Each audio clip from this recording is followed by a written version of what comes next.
জানিয়ে দিব এই মুহূর্তে আমাদের হাতে এসেছে গুরুত্বপূর্ণ আপডেট আন্তর্জাতিক সংবাদের শিরোনাম। শুরুতেই থাকছে যুদ্ধবিরতি ভেঙে আফগানিস্তানে পাকিস্তানের বিমান হামলায় নিহত 10। এবারে জানিয়ে দিব সীমান্তে সহিংসতা কাতারে আলোচনায় বসবে পাকিস্তান ও আফগানিস্তান। এদিকে যুদ্ধবিরতি লঙ্ঘন ইসরায়েলের, গাজায় একই পরিবারের 11 জনকে হত্যা। আরও জানাবো ট্রাম্পের কাছে টমাহক ক্ষেপণাস্ত্র চেয়েও খালি হাতে ফিরলেন জেলেনস্কি। সব শেষে জানিয়ে দিব নেতানিয়াহুর সামনে 6টি বিপদ। এতক্ষণ শুনছিলেন হাতে থাকা আপডেট সংবাদের শিরোনাম, এবারে বিস্তারিত। তবে তার আগে অনুরোধ রইল ভিডিওটিতে একটি লাইক এবং কমেন্ট করে জানিয়ে দিন ভিডিও সম্পর্কে আপনার মূল্যবান মতামত। আরও জানিয়ে দিন ভিডিওটি কোথা থেকে দেখছেন বা কোন জেলা থেকে দেখছেন। যুদ্ধবিরতি ভেঙে আফগানিস্তানে পাকিস্তানের বিমান হামলায় নিহত 10। 48 ঘন্টার যুদ্ধবিরতি ভেঙে আফগানিস্তানের ভেতরে বিমান হামলা চালিয়েছে পাকিস্তান। শুক্রবার মধ্যরাতে পাকতিকা প্রদেশের 3টি স্থানে চালানো বিমান হামলায় অন্তত 10 জন নিহত, 12 জন আহত হয়েছেন। নিহতদের মধ্যে 2 জন শিশু রয়েছে। একজন তালেবান কর্মকর্তা এএফপিকে জানিয়েছে পাকিস্তান যুদ্ধবিরতি ভঙ্গ করে হামলা চালিয়েছে। আফগানিস্তান এর প্রতিশোধ নেবে। এই হামলার পর আফগান সরকারের মুখপাত্র জবিউল্লাহ মুজাহিদ জানান, পরিস্থিতি শান্ত করতে শনিবার দোহায় 2 দেশের মধ্যে শান্তি আলোচনা অনুষ্ঠিত হবে। আফগান প্রতিরক্ষামন্ত্রী মোল্লা মুহম্মদ ইয়াকুবের নেতৃত্বে একটি প্রতিনিধি দল দোহায় পৌঁছেছে। পাকিস্তানের পক্ষে প্রতিরক্ষামন্ত্রী খাজা আসিফ ও গোয়েন্দা প্রধান জেনারেল আসিম মালিক আলোচনায় অংশ নেবেন। সীমান্তে সহিংসতা কাতারে আলোচনায় বসবে পাকিস্তান ও আফগানিস্তান। আফগানিস্তানের ভেতরে বিমান হামলা চালিয়ে অন্তত 10 জনকে হত্যার একদিন পর কাতারে বৈঠকে বসতে যাচ্ছে পাকিস্তান ও আফগানিস্তানের তালেবান সরকার। শনিবার দোহায় এই উচ্চ পর্যায়ের বৈঠক অনুষ্ঠিত হবে বলে জানিয়েছে পাকিস্তানের রাষ্ট্রীয় টেলিভিশন। পাকিস্তানের প্রতিরক্ষামন্ত্রী খাজা আসিফ এবং গোয়েন্দা বিভাগের প্রধান জেনারেল আসিম মালিক বৈঠকে অংশ নিতে আজ দোহায় যাচ্ছেন বলে জানানো হয়। অন্যদিকে আফগান তালেবান সরকারের মুখপাত্র জবিউল্লাহ মুজাহিদ সামাজিক যোগাযোগ মাধ্যম এক্সে লিখেছেন, ইসলামিক আমিরাতের প্রতিরক্ষামন্ত্রী মোহাম্মদ ইকাবুয়ের নেতৃত্বে একটি উচ্চ পর্যায়ের প্রতিনিধি দল আজ দোহায় রওনা দিয়েছে। 2 দেশের সীমান্তে প্রায় 1 সপ্তাহ ধরে চলা রক্তক্ষয়ী সংঘর্ষে সেনা বেসামরিক সহ বহু মানুষ নিহত হওয়ার পর 48 ঘন্টার যুদ্ধবিরতি কার্যকর হয়। তবে শুক্রবার গভীর রাতে আফগানিস্তান অভিযোগ করে পাকিস্তান যুদ্ধবিরতি ভেঙে পাকতিকা প্রদেশের 3টি স্থানে বিমান হামলা চালিয়েছে। এক জ্যেষ্ঠ তালেবান কর্মকর্তা ফ্রান্সের সংবাদ সংস্থা এএফপিকে বলেন, পাকিস্তান যুদ্ধবিরতি ভঙ্গ করে আমাদের ভূখণ্ডে বোমা হামলা চালিয়েছে। আফগানিস্তানের প্রতিশোধ নেবে।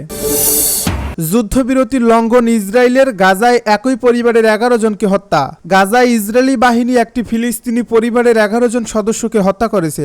8 দিন আগে কার্যকর হওয়া ভঙ্গুর যুদ্ধবিরতির সবচেয়ে ভয়াবহ লঙ্ঘন, এটি খবর আল জাজিরার। গাজার নাগরিক প্রতিরক্ষা বিভাগের মতে শুক্রবার সন্ধ্যায় গাজা শহরের জৈতুন এলাকায় আবু সাবান পরিবারকে বহনকারী একটি বেসামরিক গাড়িতে হামলা হয়। ইসরায়েলি বাহিনী ট্যাঙ্ক থেকে শেল ছুড়ে এই হামলা চালায়। বেসামরিক প্রতিরক্ষা মুখপাত্র মাহমুদ বাশাল এক বিবৃতিতে বলেন, এই পরিবারটি যখন তাদের বাড়ি পরিদর্শনের জন্য পৌঁছানোর চেষ্টা করছিল তখন ইসরায়েলি সেনাবাহিনী গাড়িটিতে গুলি চালালে হতাহতের এই ঘটনা ঘটে।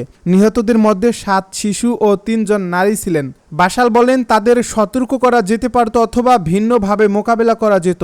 যা ঘটেছে তা নিশ্চিত করে যে দখলদাররা এখনও রক্তপিপাসু এবং নিরীহ বেসামরিক নাগরিকদের বিরুদ্ধে অপরাধ করার উপর জোর দেয়। হামাস এই ঘটনাকে গণহত্যা বলে অভিহিত করেছে।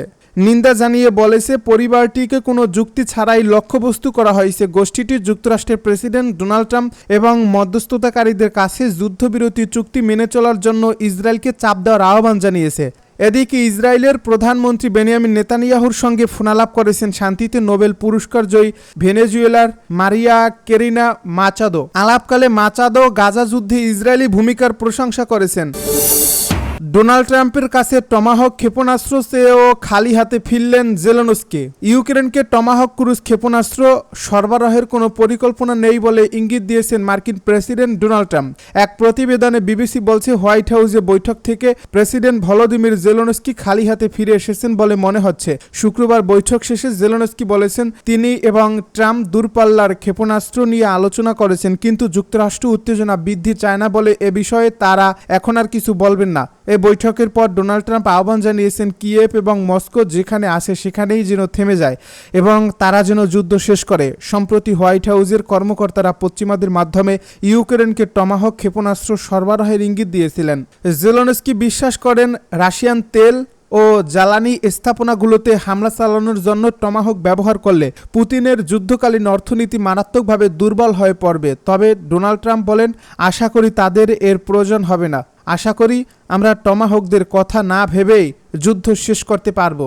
আমি মনে করি আমরা এর মোটামুটি কাছাকাছি পৌঁছে গিয়েছি।